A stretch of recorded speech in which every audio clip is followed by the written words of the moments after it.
अज़ान गिरामी, मैंने गुज़श्ता बरस भी 2021 से मुताल्लिक़ कुछ मारूज़ात पेश किए थे,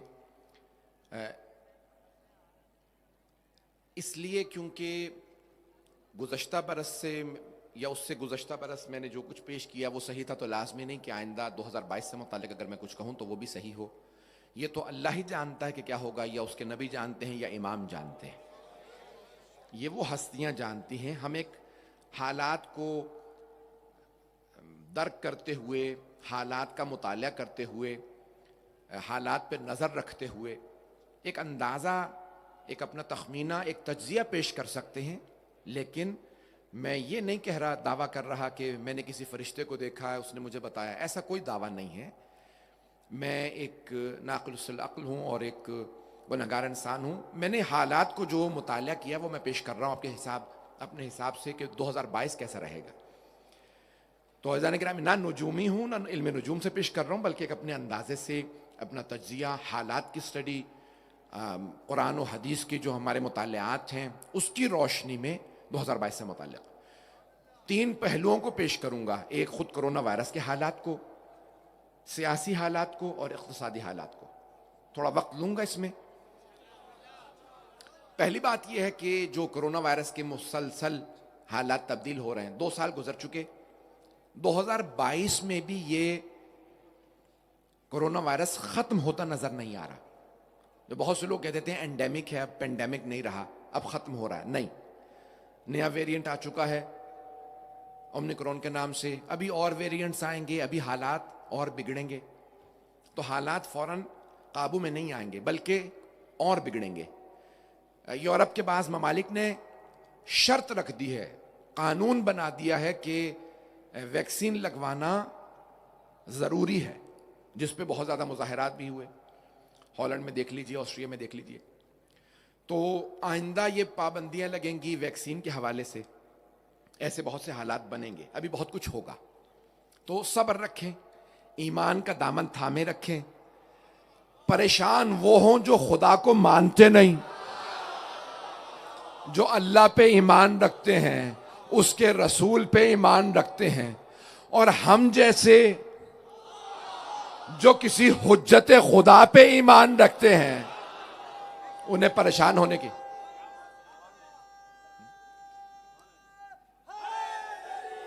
या अली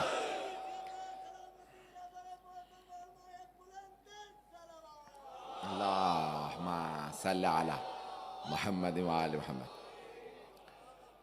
एक और तज्ज़िया सुन लीजिएगा, मैंने क्योंकि हालात, सियासी हालात से मुतालिक तज्ज़िया पेश करना है।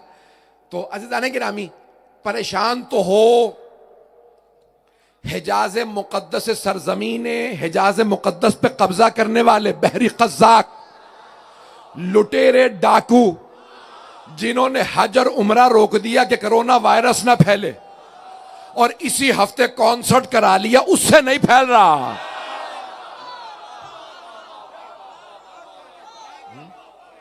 अगर गैरत दीनी होती, शायद ये अहले बैत अलैहिस्सलाम के मानने वाले ही सिखा सकते हैं। तो अज़ान गिरामी, मैं बहुत ज़्यादा सियासी लिहाज से परेशान नहीं करूँगा हजरात को। सारी दुनिया सुन रही है, मुझे मालूम है कि पाकिस्तान को कर्जे देने वालों में एक वो भी है, तो कर्जे बंद ना हो मेरी वजह से कहीं, और कर्जा कहीं वापस ना मांग ले। ये हुकूमत का नज़रिया नहीं है, अली रज़ा रिजवी का नज़रिया। तो मैं पेश करता चलूँ। मैंने पहले भी कहा है, मुझे रोको नहीं, मैं जो बोलता हूं। मैं सियासी तज्जिया नहीं करता, लेकिन जब करता हूं तो जो सच समझता हूं, हक समझता हूं, वही पेश करता हूं। तो ये अफराद ये क्या दीन समझाएंगे, क्या दीन समझेंगे कि जो हाजियों के पैसे से शराब पी लेते हों, तो वो क्या दीन को समझाएंगे, वो क्या दुनिया के कोरोना वायरस को रोकेंगे। अज़ीज़ान गिरामी, आज अगर दुनिया समझना चाहती है ना कि कोरोना वायरस रुकता कैसे है, जरा करबला आके देखें। आशूरे और अरबाइन पे 70 लाख से ज्यादा मजमा आशूरे पे था, 1.5 करोड़ से ज्यादा मजमा अरबाइन पे था। अज़ीज़ान गिरामी, ये मुक़द्दस मकामात, दुआएं, इबादात बीमारियां रोकती हैं, बढ़ाती नहीं हैं। मैं ये नहीं कहता एहतियात ना कीजिए, मास्क ना पहने, सैनिटाइजर इस्तेमाल ना करें, नहीं, एहतियात करें, सैनिटाइजर इस्तेमाल करें, सब कुछ करें, लेकिन इबादतें ना रोकें, हज और उमरा ना रोकें, ज़ियारात ना रोकें। ये चलती रहेंगी तो बीमारियां टलती रहेंगी। बात पहुंच रही है ना ज़ारे ग्रामी? तो पहला तज़िया, मैंने कोरोना वायरस, बहुत तेजी से चलूंगा, तो कोरोना वायरस अभी चलेगा, परेशान होने की जरूरत नहीं है। ना मैं कहता हूं कि वैक्सीन ना लगवाओ, नहीं, मैंने खुद वैक्सीन लगवाया है, वैक्सीन लगवाएं बेशक। हर तरह के तज़िये चल रहे हैं, वैक्सीन लगवाने वाला मर जाएगा, ना लगवाने वाला मर जाएगा।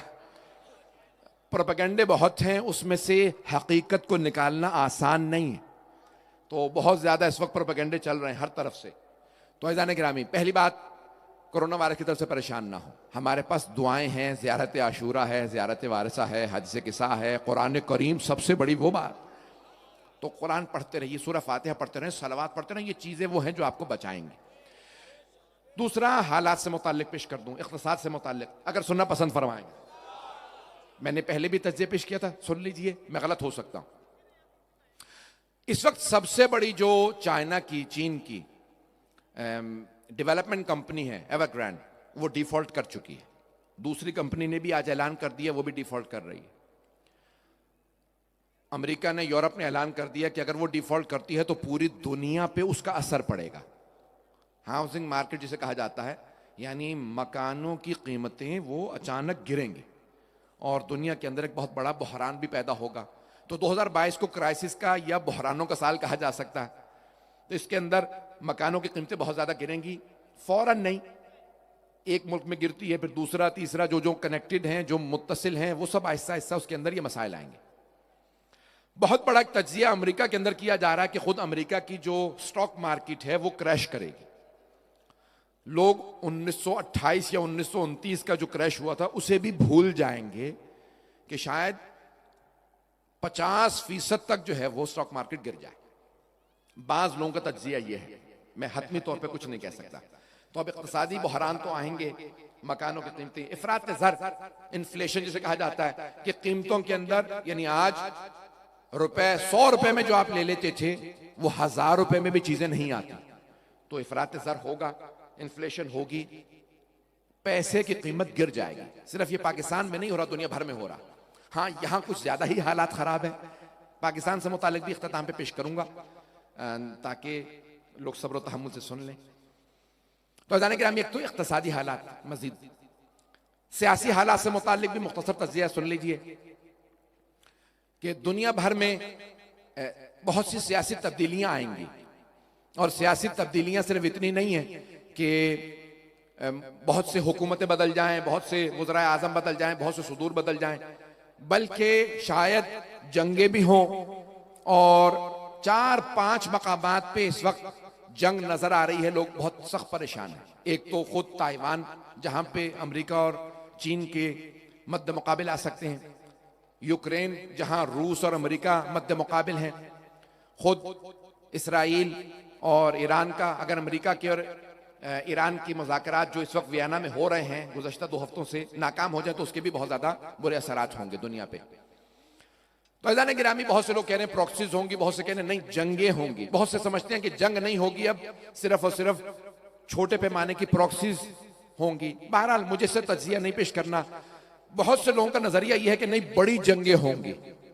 और बड़े बड़े तज्जिया निगार ये कह रहे हैं कि अगर नकारा जंग अगर आप सुन नहीं सकते तो शायद वो अफराद जो सुन नहीं पा रहे हैं वो शायद बहरे हैं, तो जंग के नकारे बज रहे हैं। लेकिन मैं घबरा नहीं रहा, डरा नहीं रहा। इन तमाम के अंदर एक बात याद रखिएगा, मेरी हुकूमतों से भी यही एक अपील है, दरखास्त है कि इस मेरे जुमले को खास तौर से गौर से सुनिएगा, और अपने भाइयों से, अपनी बहनों से, अपने बच्चों से, अपने बुजुर्गों से भी। जनाबे अमीर फरमाते हैं, कभी भी कुफ्र की कसरत से न डरना, शैतान की कसरत से न डरना, और अपनी किल्लत से न डरना, क्योंकि उनके साथ खुदा नहीं, तुम्हारे साथ खुदा है।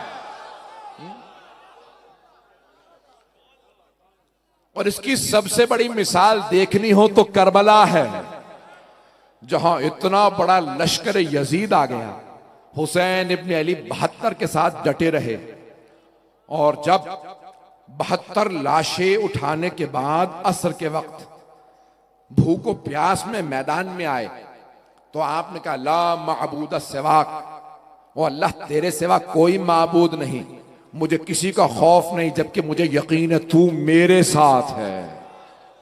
तो हम इस बात पे यकीन रखते हैं। तो फैजान गिरामी, इन हालात के अंदर डरने की जरूरत नहीं। पाकिस्तान से मुताल्लिक भी कुछ तज्जिया पेश करना चाह रहा था, अगर सुनना पसंद फरमाएंगे तो बावाज़ बुलंद सलावत।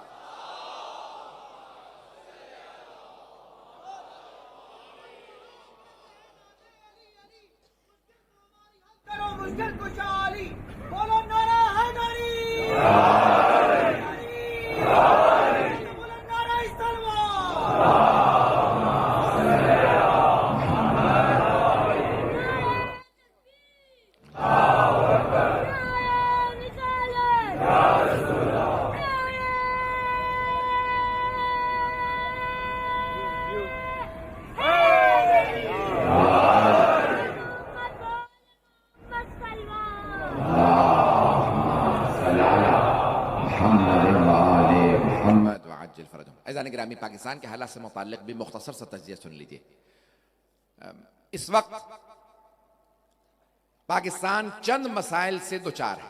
पहला एनर्जी का मसला है, गैस है, बिजली है, और खुद कीमतें बहुत ज्यादा हैं, पेट्रोल का मसला है, और ऐसे बहुत से मसाइल हैं। ये पाकिस्तान के लिए एक एनर्जी का मसला आइंदा चंद बरस तक बढ़ सकता है।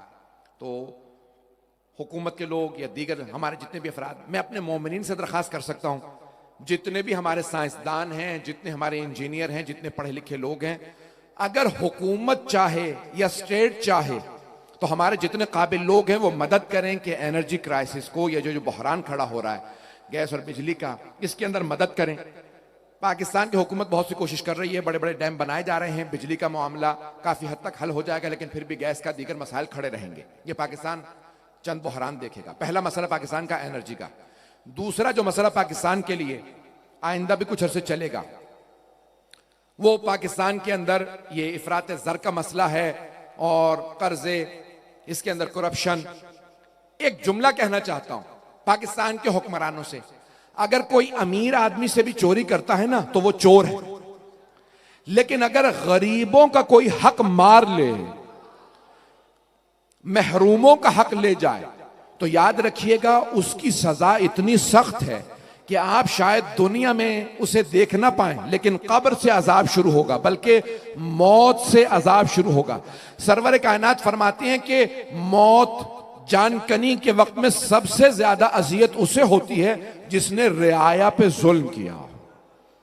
तो कभी गरीबों का टैक्स का पैसा चुरा के अपनी कोठियां ना बनाएं, अपने महल ना बनाएं, अपनी गाड़ियां ना खरीदें, ये गरीब आवाम है। तो ये पाकिस्तान के अंदर एक मसला बहुत देर तक रहेगा। 3 और मसाइल पेश कर रहा हूं, उसके बाद आगे बढ़ जाऊंगा। आप लोगों को परेशान नहीं करना चाहता, मैं जानता हूं हुकूमत के इदारे सब सुन रहे हैं। एक बहुत बड़ा मसला हमारी अदलिया का मसला है। तो हमारी अगर अदलिया इंसाफ फराहम करने लगे तो जितने भी लॉ इन्फोर्समेंट एजेंसीज हैं, जितने भी हमारे कानून नाफिज करने वाले इदारे हैं, वो उन सब की इस्लाह हो जाएगी। पुलिस की इस्लाह हो जाएगी, जितने इदारे हैं सबकी इस्लाह हो जाएगी, अगर उन्हें यह पता हो कि अदालतों से इंसाफ आने लगेगा। मैं जानता हूं सख्त जुमले कह रहा हूं, क्योंकि अदलिया का मुझे ज्यादा भुगतना पड़ सकता है, पाबंदियां लगाना उन्हीं के हाथ पे होता है। मुझे परवाह नहीं है, जनाब अमीर अलैहिस्सलाम ने भी जब जब नाइंसाफी हुई तो आपने आवाज बुलंद की, और सब हुक्मरानों ने कहा अगर अली ना होते तो हम हलाक हो जाते। 70 मकामात पे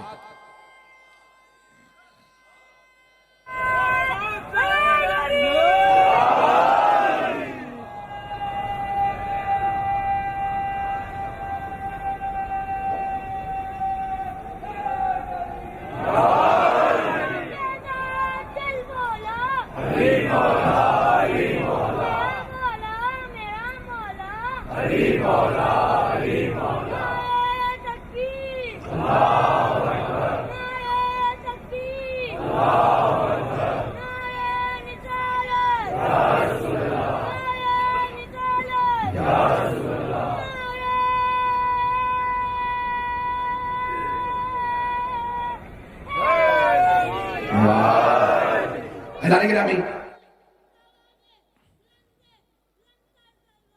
अल्लाहुम्मा सल्ली अला मुहम्मद व आले मुहम्मद। मैं मौजूदा हालात के तनाजुर में कहूँगा कि अदालतें जहाँ पे इंसाफ फराहम न करें वहाँ बहुत सी आफात समावी भी आती हैं। याद रखिएगा, जब तक जुल्म के खिलाफ आवाज़ बुलंद ना की जाए जुल्म बढ़ता रहता है और नतीजा सबको भुगतना होता है। उसकी सारा से मिसाल दे रहा हूँ। अगर यहाँ कोई जालिम आए और सारे के सारे ये चराग बुझाने लगे, सब जितने भी यहाँ लाइटें सब तोड़ने लगे, ऐसा नहीं कि सिर्फ वो जालिम रोशनी से महरूम होगा, रोशनी से सब महरूम होंगे। फरीजा लोग जो यहां बैठे हैं उनका यह है, इन रोशनियों को तोड़ने वाले के हाथ को रोके। बात पहुंच रही है हजरात तक? नज़ारे गिरामी, इसलिए अदालतों को इंसाफ फराहम करना जरूरी है। अगर वो फराहम ना करें तो उनके खिलाफ आवाज भी बुलंद करना जरूरी। चौथा मसला जो पेश करना चाहता हूं, बहुत जल्दी जल्दी चल रहा हूं। पाकिस्तान के अंदर बहुत से मसाइल हैं, मसाइलिस्तान बनता चला जा रहा है, लेकिन याद रखिएगा यहां बसने वाले कसीर तादाद में शिया, इनका फरीजा यह बनता है फैसलों में हिस्सा लें। सिर्फ सर्विस प्रोवाइड ना करें, बल्कि जब हुकूमतें बने तो फैसलों में हिस्सा लें। अगर हुकूमत फैसला करती है और हम खामोश बैठे रहते हैं, फिर हमारा हक नहीं बनता कि कहें कि तुमने हमें फैसले में शरीक नहीं किया। फैसले में हिस्सा लें। अगर गलत फैसला हो रहा हो तो आवाज बुलंद करें। तमाम फैसलों में हमें हिस्सा लेना जरूरी है। मुझे नहीं मालूम मैं बात पहुंचा पा रहा हूं या नहीं। पाकिस्तान बनाने वाले शिया थे, कायदे आजम मोहम्मद अली जिन्ना शिया थे, जिन नवाबों ने राजाओं ने पैसा लगाया वो सब शिया थे। आने वाले बसने वालों में शिया भी थे, दूसरे भी थे। अजीजाने गिरामी, जब फैसले हों तो हिस्सा लीजिए। तमाशबीन न बने कि हुकूमत जो मर्जी फैसला करते देखते रहे। नहीं, हमें इन हुकूमत के फैसलों में हिस्सा लेना और सिर्फ देखे मत, तमाम के तमाम इदारों में हिस्सा बनिए। चाहे फौज का इदारा हो, चाहे एस्टेब्लिशमेंट हो, पुलिस हो, तमाम इदारों में जाए। वो उलमा जो कहते हैं हिस्सा मत लो, खबरदार उनकी मत सुनिएगा, हिस्सा मत लो, तमाशबीन बने रहो। इसका मतलब है ये मुल्क छोड़ दो अगर बैठे रहो। हमें इस मुल्क में रहना है, हमें इसके तमाम इदारों में हिस्सेदार बनना चाहिए। हम हर जगह पे अपनी सर्विस भी दें, फैसला भी करें। बहुत खुल के बोलूंगा। फैसला नहीं करोगे तो इस हुकूमत के तमाम फैसलों के ऊपर तनकीद का हक नहीं रहता। तनकीद का हक तब बनता है जब फैसलों में भी हिस्सा रहो और उन फैसलों के अंदर कहो ये फैसला खिलाफ शरीयत, ये फैसला खिलाफ कुरान, ये फैसला कुरान हदीस है। तमाम फैसलों में हमारा हिस्सा बनता है। मैं बहुत सा इसमें बोल सकता हूं, लेकिन ज्यादा नहीं बोलना चाहता। तो इसमें हिस्सा लेना हमारा फर्ज है ताकि हम इस्लाह कर सकें। जानना भी जरूरी है, फैसलों में हिस्सा लेना भी जरूरी है। आखिरी बात पेश करूंगा, जनाब सैयदा की खुशनुदी के लिए बाबा बुलंद सलवात है।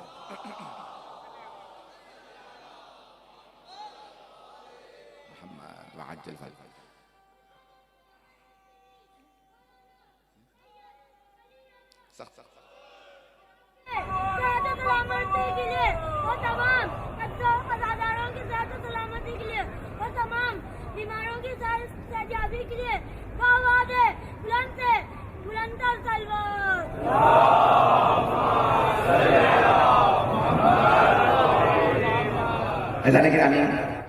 बाज़ बातें शायद मैं सख्त कह रहा हूं, लेकिन बहरहाल शायद मैं मफ़हूम ना पहुंचा पाऊं। लेकिन ये नहीं मैं कह रहा कि ये मौजूदा जो निज़ाम है इसके अंदर इस्लाह की जरूरत है। मौजूदा निज़ाम के अंदर इम्प्रूवमेंट के अंदर मेरा सिर्फ इतना कहना कि अगर हम कोई किरदार अदा कर सकते हैं तो हमारा किरदार अदा करना लाजिम और जरूरी है।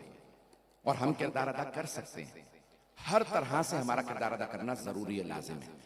क्योंकि हम उन अहले बैत अलैहिस्सलाम के मानने वाले हैं जो कहते हैं कि जुल्म अगर कहीं पे भी हो, ना अहल को कोई ओहदा दे देना भी जुल्म है।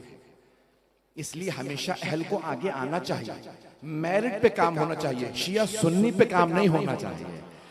अगर कोई हिंदू या ईसाई भी अहलियत रखता हो, डॉक्टर अच्छा हो, तो उससे इलाज कराना जायज है। तो ये नहीं देखना चाहिए कि नहीं मैं ये किस दीन का किस मजहब का है, बल्कि जो भी अहलियत रखता है उसका आगे आके इस्लाह करना बहुत लाजिम और जरूरी है। आने दीजिए। अज़ान गिरामी, एक बहुत से सियासतदानों ने उसूल बना लिया अगर हुकूमत मिल जाए तो जो जो अपोजिशन में हो, जो जो मद्दे मुकाबिल हो, उसे कमजोर बनाया जाए। अगर उसके पास एक मकान हो उसे भी जला दिया जाए। अगर एक बाग हो, एक कारोबार हो, वो भी छीन लिया जाए। तो हुकूमतें बाज़ औक़ात मद्दे मुकाबिल आने वाले को कमजोर बनाती हैं, उसकी तज़ईफ करती हैं। मुझे नहीं मालूम बात पहुंच रही है नहीं पहुंच रही, बोलते रहिएगा अज़ीज़ान गिरामी। बहुत ज्यादा वक्त नहीं लूंगा मेरा आपसे वादा। अज़ीज़ान गिरामी, अगर जनाबे अमीर के जुमले पे गौर कर लीजिए, आप फरमाते हैं कफा बिल अदल साइसा, सियासत में बस एक उसूल होना चाहिए, वो है अदालत। अगर हाकिम आदिल हो तो मुखालिफत में बोलने वाले पे जुल्म नहीं करेगा, मुखालिफत करने वाले से भी अदालत से पेश आएगा, तनकीद करने वाले को दुश्मन नहीं समझेगा। बात पहुंच रही है जाने के? तनकीद करने वाले को सिर्फ मुंतकिद समझेगा, दुश्मन नहीं। जनाबे अमीर फरमाते हैं तुम्हारी तनकीद करने वाला दोस्त है अगर इस्लाह कर रहा है। और अइम्मा अहले बैत अलैहिमुस्सलाम ने हमेशा इस्लाह की है, तनकीद से कभी गले नहीं दबाए। तो कभी हुक्मरानों को गला नहीं दबाना चाहिए तनकीद करने वालों का। मैं किसी एक हुकूमत की बात नहीं कर रहा हूं, मैं कुल्ली तौर पे नजरिए को पेश कर रहा हूं। मैं जानता हूं आप सब हजरात बहुत गौर से सुन रहे हैं, मेरे तज्जिए को गौर से सुनिएगा।